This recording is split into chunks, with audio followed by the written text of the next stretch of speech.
The Seahawks have put themselves in a good position to win the NFC West by winning each of their last 3 games, but their biggest game yet is coming up this weekend in a rematch against the Arizona Cardinals. Just how important is this game to their playoff hopes in general? Going to be breaking it all down here on our Tuesday edition of Locked On Seahawks.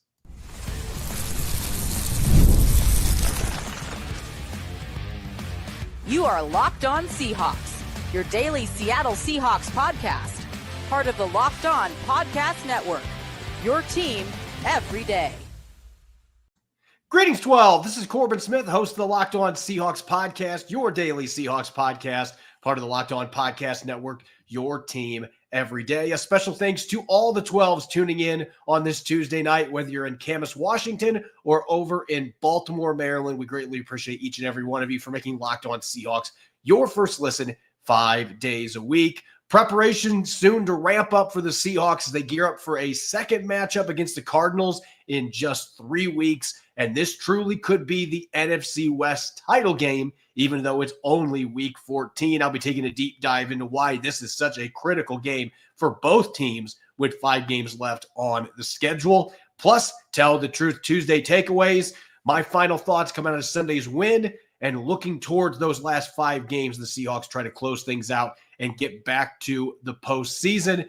And I'll be taking a look at the Cardinals and Seahawks going on the defensive heading into this rematch compared to the rest of the NFL. It's a jam-packed episode brought your way by friends at FanDuel. New customers can place a $5 bet, and you'll get started with $150 in bonus bets if you win your first $5 bet. Visit FanDuel.com today to get started.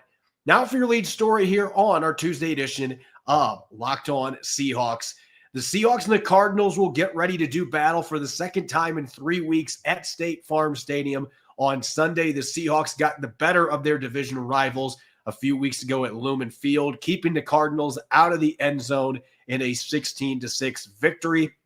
The Seahawks have now won 3 consecutive games. They beat the 49ers. They had that win against the Cardinals and then came back from a early deficit to beat the Jets on Sunday. The Cardinals have been reeling a little bit coming out of their bye. They had that loss to the Seahawks, of course, and then this past week, they were beating the Vikings for 95% of that game in Minnesota and ultimately ended up losing by 1 point in Minnesota. And so that dropped them to 6-6 on the season. When you look at where things are at right now in the NFC West, the Seahawks, according to NFL.com, have a 48% chance of making the postseason. That is the highest percentage of any team in the division, but they don't have a very big lead over the Arizona Cardinals on that front. The Cardinals still have a 40% chance of getting into the playoffs with a 6-6 record, while the Rams and 49ers are much further down in the totem pole. The Rams at 6-6 also, they only have a 17%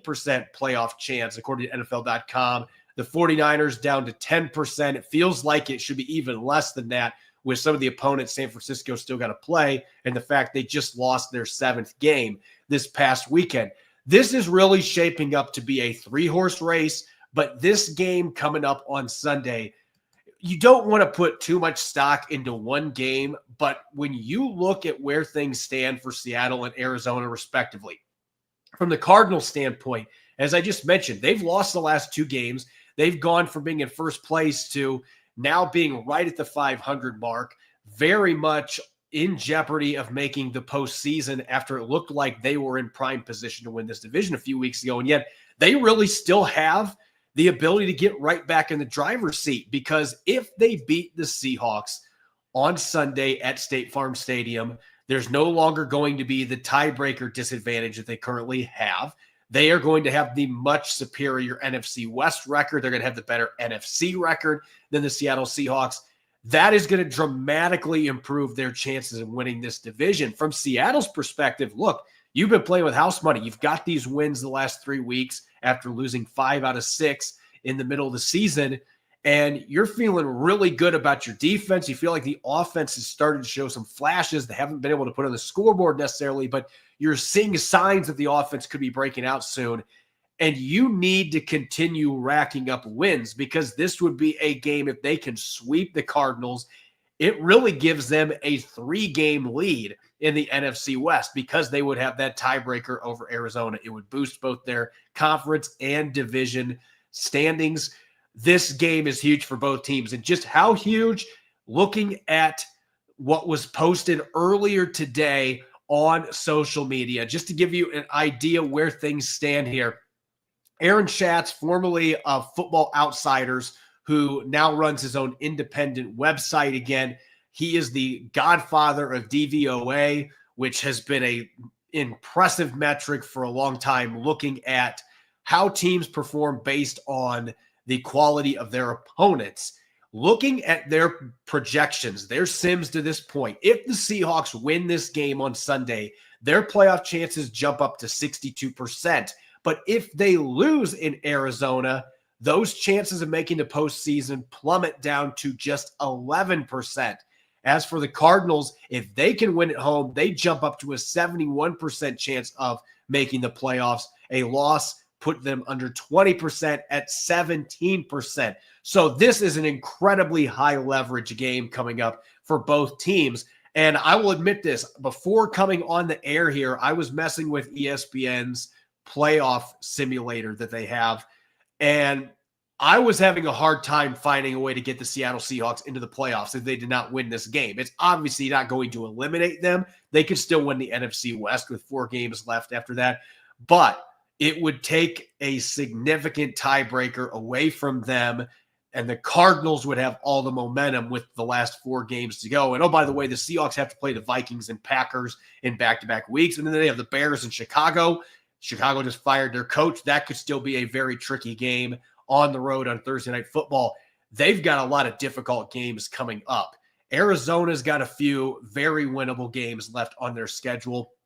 So that is going to be a weaker schedule for them going into these last 4 or 5 games that would lean towards them making the postseason. So this is obviously a critical game for both teams for a lot of different reasons. Seattle's been playing as well as anybody in the NFC West. They want to keep that show rolling. They've been excellent on the road. They have a 4-1 record in road games. Can they keep that going in Glendale? The Cardinals have been average at home this season. They've slipped up a few times on their home turf, but this is still a team that has played the Seahawks really tough the last few years when they were at home, almost beat them last year in the season finale, in a season where they only ended up winning 4 games. And this is going to be a game that really boils down to who's able to create turnovers.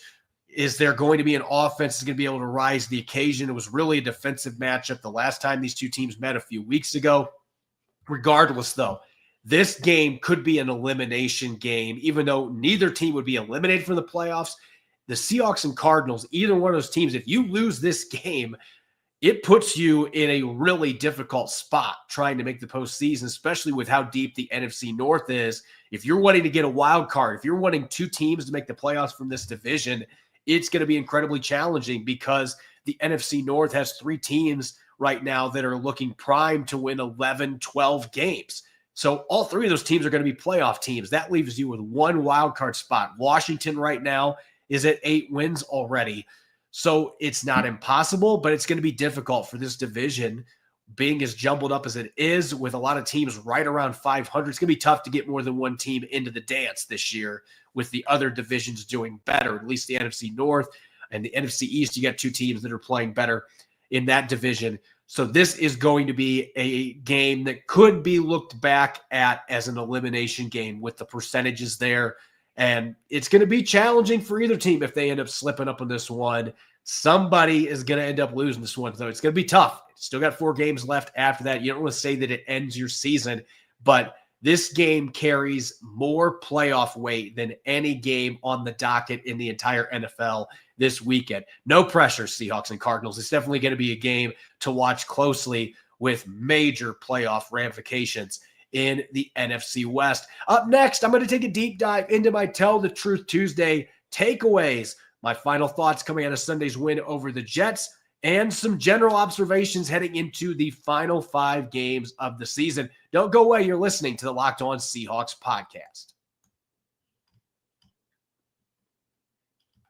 This episode is brought your way by our friends over at FanDuel. Right now, get ready to tackle the NFL action With 5 games left to play with FanDuel, America's #1 sportsbook. Right now, new customers can bet $5 and get $150 in bonus bets if you win. The FanDuel Sportsbook app gives you everything you need to place the live bets in the NFL all in one place. So when you get a hunch in the middle of the game, you can check out all the latest stats, view live play-by-play, and so much more on the same page where you place your bets. You can bet on everything from Geno Smith throwing 2 or more touchdown passes against the Cardinals in Glendale, or Jack Smith-Njigba being the first player with a 30-plus yard reception. Just visit FanDuel.com to join today. You'll get started with $150 in bonus bets if you win your first $5 bet. That's FanDuel.com. Never waste a hunch and make every moment more with FanDuel, an official sportsbook partner of the NFL.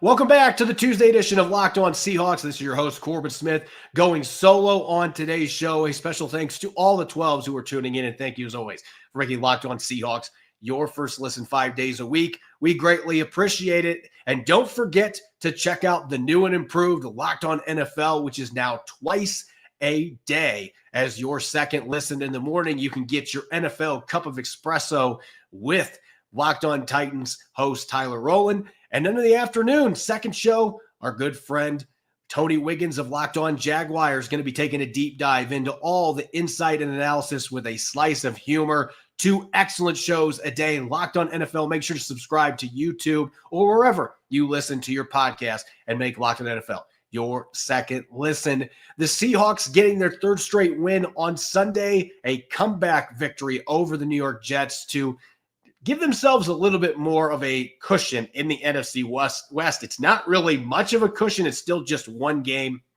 over the Arizona Cardinals. And really, it's half a game over the Los Angeles Rams right now because they lost the head-to-head back in Week 9 to the Rams. Nonetheless, the Seahawks, they are still in first place. They are looking to continue this 3-game winning streak with a rematch with the Cardinals coming up on Sunday. Before we transition to that game, though, and that must-win rematch for both NFC West rivals, time to dish out my Tell the Truth Tuesday takeaways, some final thoughts coming out of Sunday's game, and general observations heading towards the last 5 games of the season with the Seahawks very much in the playoff mix. I'm going to start my observations on the offensive side of the football. And look, this has been tough for me to deal with all year, being a running back guy, former running back coach, a former run game coordinator at the high school level. It has been really challenging to watch the Seattle Seahawks week in and week out struggle to run the football. And there's been a number of factors at play. They've had a lot of turnover on their offensive line. There's been some injuries sprinkled in there. No Abraham Lucas for the first 8 games as just one example. George Fant getting hurt less than a quarter into the season when he was supposed to be the insurance policy for Abraham Lucas. Your center, Connor Williams, abruptly retires after the bye week. I mean, they have had a lot of different things they've had to deal with that offensive line. And there's been questions about the scheming and what Ryan Grubb and Scott Huff have done with this offense. It doesn't feel like the preparation's necessarily been there to run the football effectively against NFL defenses. But really for the first this season, the exception being the second half in Detroit, I left the game on Sunday after watching the All-22 feeling some optimism. Last week, I did not share that optimism with Mike McDonald in regard to the run game coming out of that win against Arizona because they couldn't run the ball to save their lives in that game. It was the same story in a different week, and they found a way to win. But I'm actually really encouraged by what I saw in this game, particularly in the 3rd and 4th quarter, running the football between the tackles. There was one big run that was taken back because of holding penalties on Satoa Lamea and Abraham Lucas. I thought those were kind of ticky-tack penalties personally, but nonetheless, that play was wiped out. But there were several other really nice 5+ yard carries in that half where you actually saw the Seahawks creating some push up front. And I thought Lamea was a big part of that. I loved the physicality that he played with in his first career NFL start. And he and Abraham Lucas, it felt like as the game progressed, that those two, they started to get in a little bit of a rhythm, particularly on duo runs. That's where Seattle had most of their success, getting a pair of double teams, the right guard and right tackle when they were working together. There were several times where they were able to knock the defender off the line of scrimmage a few yards, and then Lamea was able to climb up to linebackers, and you could see the underrated athleticism that he brings to the table. I was really encouraged by what I saw. The goal line runs in that half obviously put a damper on some of that, but that felt more like a play calling issue than it was the way the O-line was playing, the way the running backs were playing. I was encouraged from what I saw from the run game, and I actually think this could be that positive stepping stone this team is needed, and maybe Lamea is that missing piece. I thought he played a solid game in his first start, but you could actually see the line of scrimmage moving some against a Jets team that's got some really good players on their defensive line. Next thing that jumps out to me as far as my Tell the Truth Tuesday takeaways, going to the defensive side of the ball, look, Seattle is doing almost everything right on the defensive side of the ball right now. They are creating havoc with turnovers. They are scoring points on defense. They aren't letting opponents into the end zone. They aren't giving up very many field goals. They're getting a ton of 3-and-outs. They actually have the most 3-and-outs of any defense in the NFL this year, and they have continued that on a hyperdrive here in the last 3 or 4 games.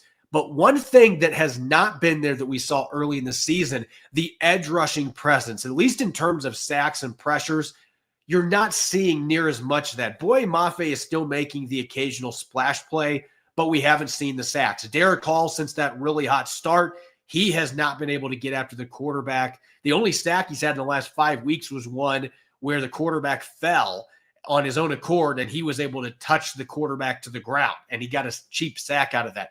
So really, they have not been able to generate the edge rushing presence that they had early in the season. If this defense can find a way to get Boye Mafe, Derek Hall, Draymond Jones untracked and playing a bit better in terms of finished production, getting quarterback hits, getting sacks, to me, that's the cherry on top right now. Your off-ball linebackers are playing well. Your secondary is playing really, really well. Your interior defenders, Leonard Williams right now is making a case for Defensive Player of the Year. Jared Reed's playing well. Byron Murphy II is quietly doing a lot of really good things up front. The edge rushing group you want to see to really bring this defense together, you want to see those guys start to put the production on the field that we saw early in the season. They need to cycle back to that. That is the one missing ingredient. It'd be nice to get that going here against Kyler Murray and the Cardinals in this rematch on Sunday. On the offensive side of the football, at tight end, look, maybe Noah Fant is on this team next year. Maybe he's not. He's had an injury that cost him 3 games. When he has been healthy, he's been reliable enough, but he still is not the fixture in this offense that I think many anticipated that he was going to be when the Seahawks re-signed him this offseason. The numbers just aren't matching with the contract that he signed.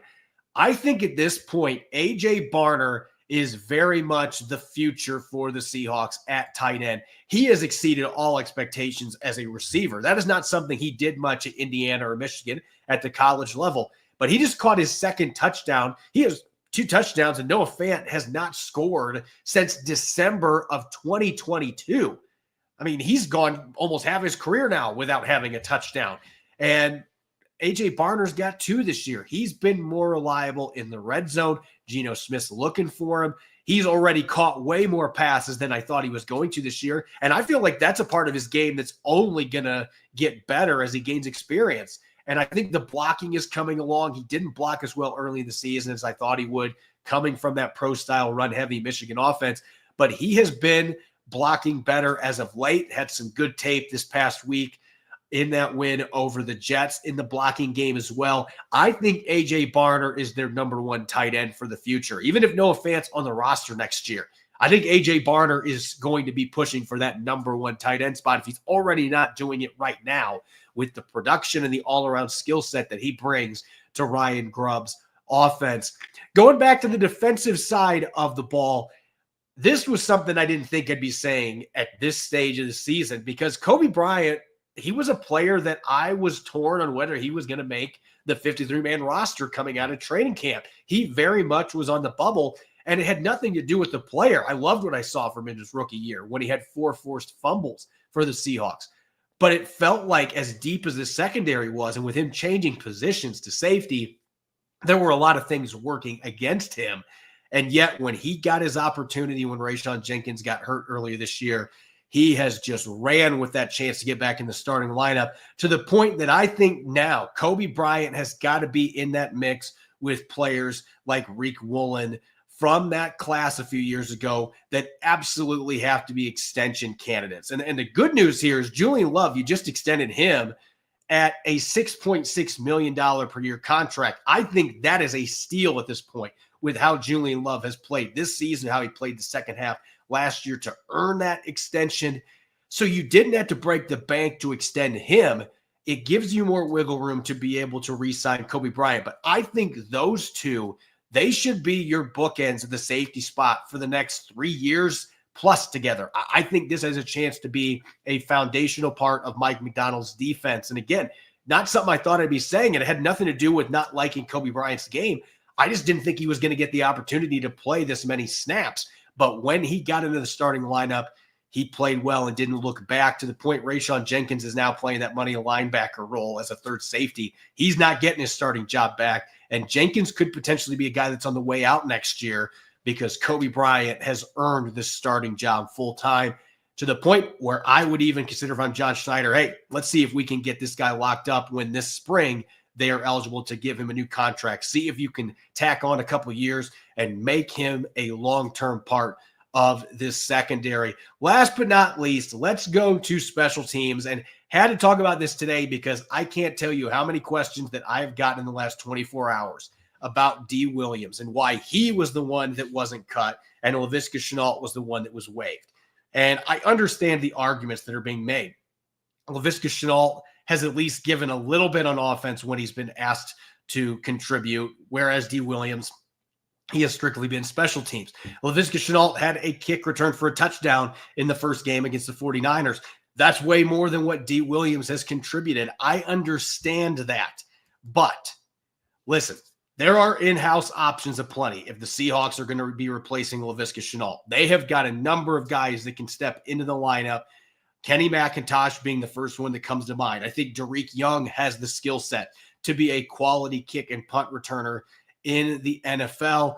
You could even put Jackson Smith and Jigba back there if you wanted to. I don't think the Seahawks will do that because of how big of a threat he is now on offense and how crucial he is to their success throwing the football. Tyler Lockett at this stage of his career, he'd be just probably fair catching most of the time. To me, McIntosh and Young are the two players that make the most sense back there that they could use in that capacity.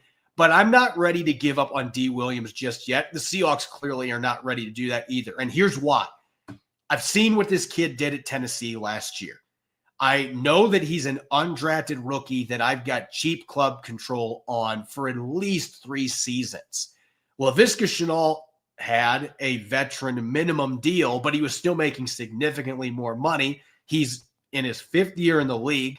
He's been with 3 different teams. He has had his opportunities, and we don't know what else went behind the scenes, but I think that's playing a part in the Seahawks not giving up on him to this point. They know what he did at Tennessee. This guy was an All-American kick and punt returner. He just needs something good to happen to get his confidence built back up. And it feels like that's the biggest issue right now. And here's the other reason it's not time to give up on D. Williams just yet. He really didn't have a position at Tennessee. He started at receiver. They moved him over to corner, but really he was a special teams guy. There was some good tape from him at corner, though, in training camp as well as the preseason. And I think that is another factor that is weighing into Mike Macdonald's thought process here that, look, I don't want to risk losing him on waivers. I don't know at this stage of the season that another team would pluck him up off of waivers. You may very easily get him onto your practice squad. But I don't think Mike Macdonald wants to lose him for that reason either. I think he's looking towards the future thinking D. Williams can be a guy, if I get a couple years to work with him, he might be able to contribute for us some on defense. And I would trust him to be able to make that decision. Look what he did with Josh Jobe, a player that he really liked that he brought in off Philadelphia's waivers on practice squad. And now he's starting for this football team. So I could see it being a situation like that where they looked at Laviska Shenault and felt like he's probably what he's going to be. D. Williams is a player that we still think has a chance to be a much better player than he has been and maybe can contribute on defense down the line. So that's my counter argument for those. I get it. The fumbles and stuff, those are inexcusable. And if he's going to continue making mistakes, you cannot afford to play it. But I also could understand if there's internal conversations in the Seahawks coaching office and the front office. saying, look, we're not quite ready to pull that plug yet. And maybe they just keep him on the roster. They play other guys back there to try to get cooler heads to prevail here and try to get his confidence built back up.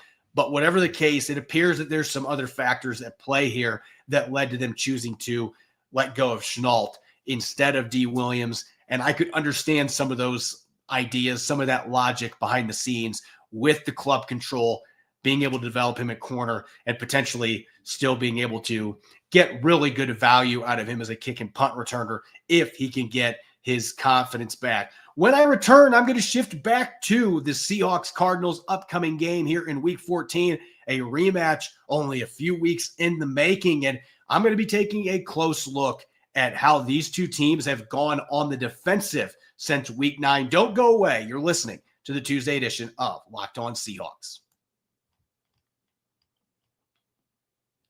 This episode is brought your way by our friends at Prize Picks, America's #1 daily fantasy sports app with over 5 million active members. Prize Picks is the easiest and most exciting way to play daily fantasy sports. And unlike other apps on Prize Picks, it's just you against the numbers. They offer the only real money daily fantasy platform with an injury insurance policy. So your lineups stay in play even if one of your players gets injured. They also invented the Prize Picks Flex Play, which means you can still cash out if your lineup isn't perfect. You can double your money, even if one of your picks doesn't hit. Think Justin Jefferson's going to get more than 85.5 yards next week, or Lamar Jackson's going to pass for more than 2.5 touchdowns. You can cook up your hot takes with your friends and win real money this football season when you and your crew run your game on Prize Picks. Download the Prize Picks app today and use the code LOCKEDONNFL and get $50 instantly when you play $5. That's the code LOCKEDONNFL on Prize Picks to get $50 instantly when you play $5. You don't even need to win to receive the $50 bonus. It's guaranteed. Prize Picks, run your game. Welcome back to the Tuesday edition of Locked On Seahawks. This is your host, Corbin Smith. A special thanks to all the 12s who are tuning in on this Tuesday night. And thank you, as always, for making Locked On Seahawks your first listen 5 days a week. We greatly appreciate it. The Seahawks and Cardinals gearing up for round 2, their second matchup in just 3 weeks. There's actually a few other matchups like that around the NFL this upcoming weekend, and that just happened to be how the schedule fell this year, where a number of rivals, they get a quick break before they face off for a second time. And as I mentioned earlier in the show, this really could be an elimination game in the NFC West title hunt. Now, Seattle and Arizona will not be eliminated if they lose this game. But as I mentioned, the odds of not just winning the division, but getting to the playoffs are going to drop below 20% for either one of these teams if they lose this weekend. So this is an incredibly critical game. And when you look at where these two teams are at, the Cardinals have lost 2 straight games. Seattle's won 3 straight. But one thing that these two teams have had in common, climbing to the top of the NFC West and being in position to win this division, they've both gone on the defensive. And we've talked about it tons on this show. Mike McDonald, Devin Witherspoon says he's in his bag. It's showing on the field. The last 4 games, this defense has been dramatically improved compared to early in the season. They're getting production at all 3 levels of the defense. But as good as Seattle's defense has been, in a lot of categories, the Arizona have actually been better since week 9. That's the crazy thing. You can look at the stats, and Seattle and Arizona have been overall the 2 best defenses in the NFL since week 9. Jonathan Gannon and his staff are doing a phenomenal job in Arizona, where I don't think the Cardinals have the talent on defense that the Seattle Seahawks do. They don't have the star power that the Seahawks do, but they are well coached. They play hard. They don't hurt themselves. They play as a team, as a unit, and that has led to a ton of success on the defensive side of the football, even in their losses the last 2 weeks. They had Minnesota held down for most of that game. Unfortunately for them, they weren't able to do it for all 4 quarters, but still holding the Vikings to 23 is a respectable game. And the week before, obviously, they lost to Seattle, but they only gave up 16 points in that game, and 7 of those came from a Kobe Bryant pick 6. So the offense contributed just 9 points for the Seahawks in that game. This defense has been lights out for Arizona just as much, if not better, than Seattle. Just look at the numbers for these two teams since week 9, and you can make a very strong case It's number 1A and 1B in terms of the best defenses in the last 5 weeks. The Seahawks and Cardinals are both in the top 3 in points allowed. The Cardinals have only allowed 54, which is the fewest in the NFL during that span. They've given up 4 touchdowns. That's it. That is also first in the NFL. Seattle, they're a respectable 4th, giving up 8 touchdowns. And the Seahawks have only given up 5 field goals, which is the 3rd fewest during that span. Both these teams are in the top 10 in passing yards and rushing yards allowed per game. They are number 1 and 2 in the rushing yard per game category. Both these teams were god-awful defending the run early in the season. And last 5 weeks, they have been the 2 best by a really wide margin. And maybe the thing that is most fascinating, when you look at the way these defenses are playing, they are holding opponents down on 3rd down. They both are in the top 10 in 3rd down conversion rate against, but they are doing this without creating a ton of turnovers. Now, not all turnovers are created equal. Seattle has only had 5 turnovers their last 4 games, but 2 of those have been pick sixes. So they've gotten 14 points off of those 5 turnovers. They also got a field goal off of Julian Love's forced fumble on Sunday against the Jets. So they have been taking those turnovers and either instantly turning them into defensive points, or the offense has been able to capitalize on those and score off of them. Arizona has only forced 3 turnovers in their last 4 games, and yet they're near the top of every meaningful category on defense. They're number 1 in sacks during that time. Seattle is in the bottom 3rd in the NFL. So there's been some differences in how these 2 teams have found success. But you can look at the formula, the run game. Both these teams have dramatically improved. Night and day difference from the first 7 or 8 games of the season. For Seattle, adding Ernest Jones has obviously been a huge deal. For the Cardinals, it was just getting continuity on that side of the football. They had some injuries early in the season, but I mean, they've given up 281 rushing yards in their last 4 games, under 300 total rushing yards in that time. Seattle not much further behind them with 337. Neither one of these teams is giving up many first downs. The Cardinals are 2nd in that category. The Seahawks are 6th. You look across the board, aside from the turnovers, I mean, they've been near the bottom. They're in the bottom half of the league, both these teams are, in turnovers created in that time, but it hasn't mattered. They have been near the top of the league in forcing punts. The Seahawks are number 1 over that 4-week span, 5-week span in 3 and outs produced. They're number 1 for the entire season. That's one area they have been consistent this year. Arizona has produced a bunch of those as well. That is what makes this such a compelling rematch with so much at stake, is that this is going to kind of feel like an old school game to an extent, with how well these defenses are playing in an era where teams are slinging the ball over the place, and offense has, at least up to this year, offense has been on the uptick. These 2 teams are winning in different ways by playing really sound defense, getting after quarterbacks, defending the run. They're playing that old school, all-around defensive football. Both teams playing very well coached. They are well-oiled machines. And so that is what is going to really be the storyline going into this game, is which defense is going to be able to maintain this level of play here, and which one is going to be unable to match the way they played during that time. For the Cardinals, I mean, you gave up 9 points in that first matchup, but they did give up a touchdown to the Seahawks on offense. You can't say that from the Seahawks perspective. They gave up 2 field goals, and that was it. So both defenses were great. Seattle's was just slightly better. That's the minimal margin for error that you're going to have in a game that's got 2 very evenly matched teams. You look at the stats across the board.